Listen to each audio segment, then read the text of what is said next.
Bienvenue dans 3 fois rien, zeste d'essentiel, un podcast imaginé comme une respiration dans vos journées. Ici, nous cheminerons ensemble sous une brise particulière, celle du haïku, dont l'esprit nous invitera à porter attention aux détails, ces subtiles sources d'émerveillement. Je vous propose de ralentir, pour être en capacité de mieux voir et d'agir depuis un espace de présence. Je suis Sylvie Levert, celle qui cueille l'infime et l'offre au monde avec un sourire qui éclaire.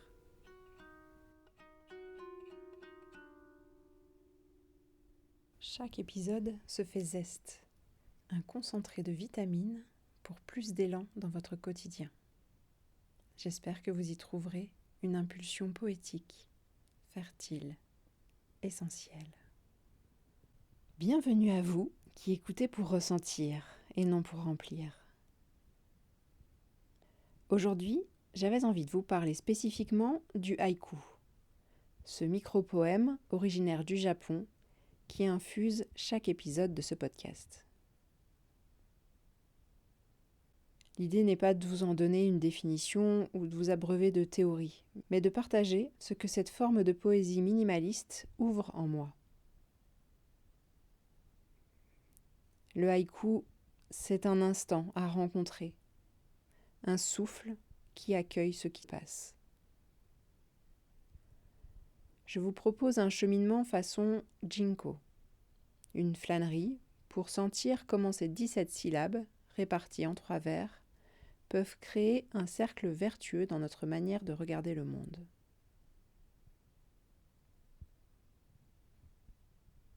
Pour débuter cette promenade, je vous propose un haïku que j'ai écrit comme une mise en abîme. Le haïku condense, sublime l'évanescence, avec la vie danse.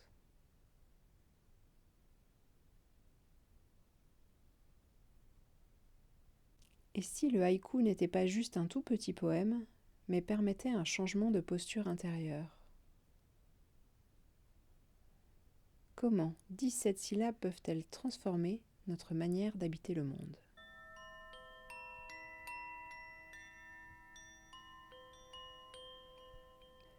Le haïku commence toujours par un décalage subtil, un glissement du mental vers la sensation, du global vers le détail, de l'habitude vers l'étonnement.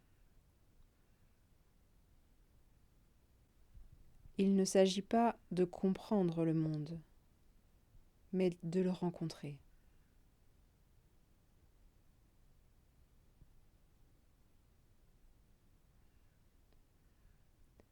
Je vous invite simplement à tourner légèrement la tête, à laisser votre regard se poser sur un détail autour de vous.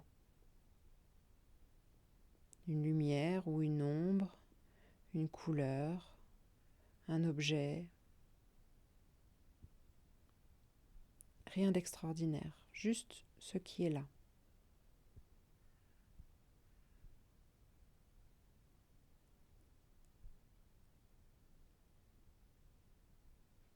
Ce détail qui a retenu votre attention est déjà un haïku en germe.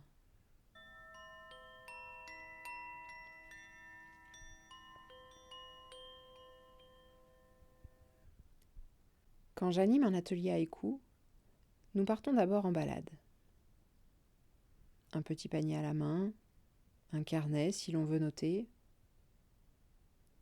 et surtout nos 5 sens en éveil. Qu'est-ce que je sens comme odeur? Quelle texture me touche? Quelles couleurs me ravissent? Quels bruissements me parviennent? Qu'est-ce qui, dans ce paysage, me rencontre? Le haïku naît de ce contact direct avec le vivant. Il ne vient pas de la tête. Il vient du corps, des sens, de la présence. Alors je vous propose, là où vous êtes, de repérer une sensation qui vous traverse. Un son, une odeur, une texture, une perception visuelle, une saveur. Une seule.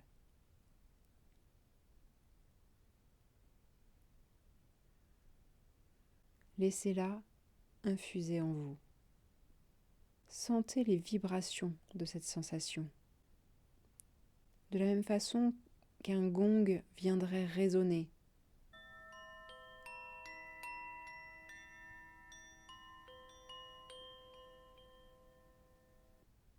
En atelier, au retour de la balade, chacun choisit son détail. Ensuite, l'idée est de poser des mots pour le décrire en 2 phrases simples et progressivement de les ajuster à son ressenti. Et ensuite, nous élaguons, nous retirons, nous ajustons, nous déplaçons. Tout cela afin de ciseler ce moment fugace qui a été choisi, afin qu'il n'en reste plus que l'essence. Le haïku n'est pas un art fonctionnant par ajout, mais par retrait. Antoine de Saint-Exupéry l'a très bien exprimé. La perfection est atteinte, non pas lorsqu'il n'y a plus rien à ajouter, mais lorsqu'il n'y a plus rien à retirer, écrivait-il.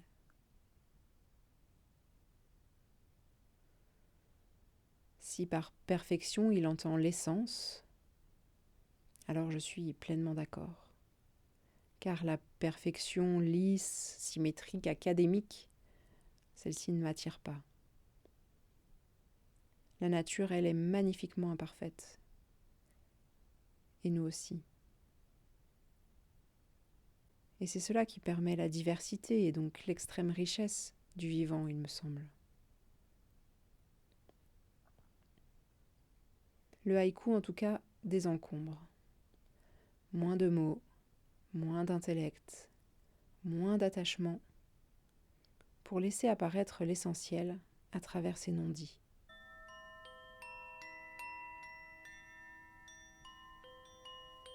Je vous invite à faire cette expérience dès à présent. Repérez un détail autour de vous, un seul. Laissez-le résonner en vous. Si un mot ou une image vient, simplement l'accueillir. C'est la graine qui va faire germer votre haïku. Puis décrivez en 2 phrases ce que vous avez perçu et ce qui se passe en vous. Écrivez-les, ressentez-les. Enlevez ce qui est de trop, tout ce qui n'est pas utile, ce qui n'est pas vivant. Vous n'avez pas besoin de compter les syllabes, ni de faire des rimes. Laissez juste apparaître l'essentiel.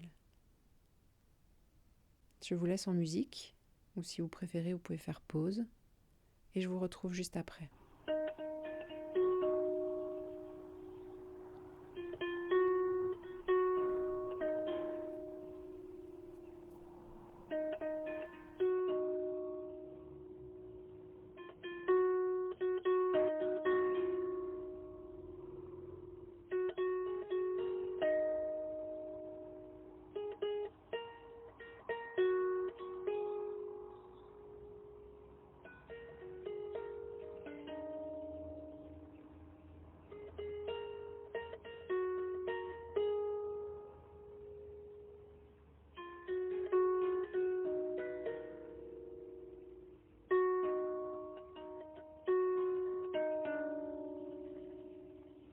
Alors, ça a donné quoi cette expérience ?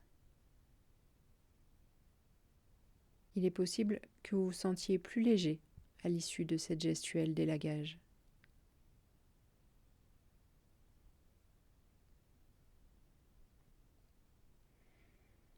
Pascal Senck, grande passeuse du haïku en France, propose sur l'application Petit Bambou une série de courtes méditations haïku.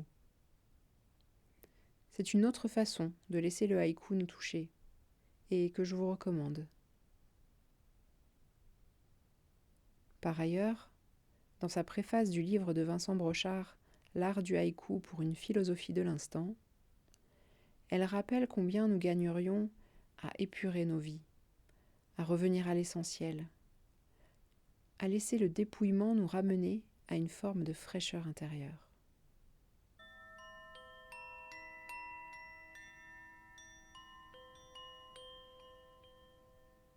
Je me rends compte pour ma part que plus j'avance sur le chemin du haïku, plus je le fréquente, plus quelque chose en moi s'assouplit.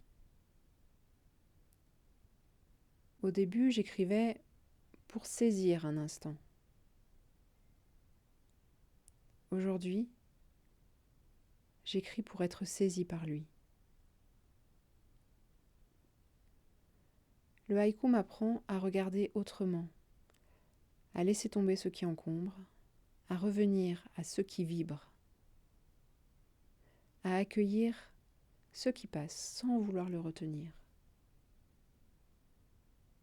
Il m'apprend aussi la patience, la confiance dans ce qui se présente, la joie de laisser émerger une forme simple, vivante. Une forme qui n'a pas besoin d'être parfaite pour être juste. Alors oui, le haïku est une forme poétique. Il y a des règles. Et en même temps, il dépasse la forme. Il devient une manière d'habiter le monde, une manière de respirer, une manière de se laisser toucher. Il y a cette danse avec le vivant. Pour écrire, j'aiguise mon regard, mon attention. Donc plus j'écris, plus je vois, plus je sens. Et plus je sens, plus j'ai envie d'écrire. C'est ce cercle vertueux, cette spirale douce qui m'accompagne désormais au quotidien. Une manière de me tenir face au monde, non pas pour le comprendre, mais pour l'habiter. Je termine avec un second haïku de ma composition pour refermer doucement la boucle. Instant ciselé, en 3 vers cristallisés, un haïku est né.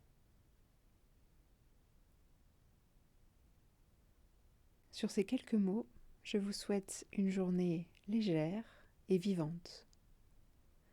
Dans 15 jours, nous nous retrouverons pour la rubrique Zestful avec un invité qui lui aussi avance dans sa vie en retirant le superflu.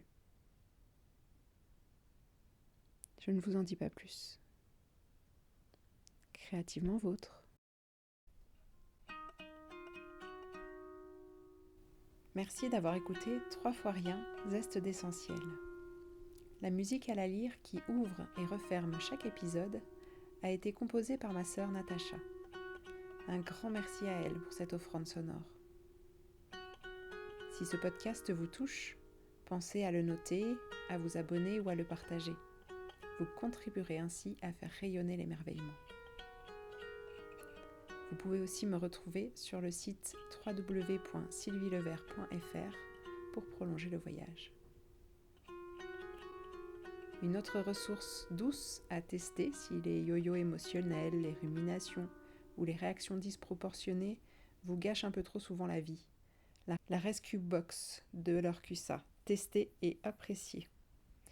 Une boîte à outils prête à l'emploi, puis personnalisable pour désamorcer en quelques minutes les tempêtes émotionnelles. Le lien affilié se trouve en description. C'était Sylvie Levert, celle qui cueille l'infime et l'offre au monde avec un sourire qui éclaire. Au plaisir de vous retrouver dans 15 jours pour une nouvelle pastille.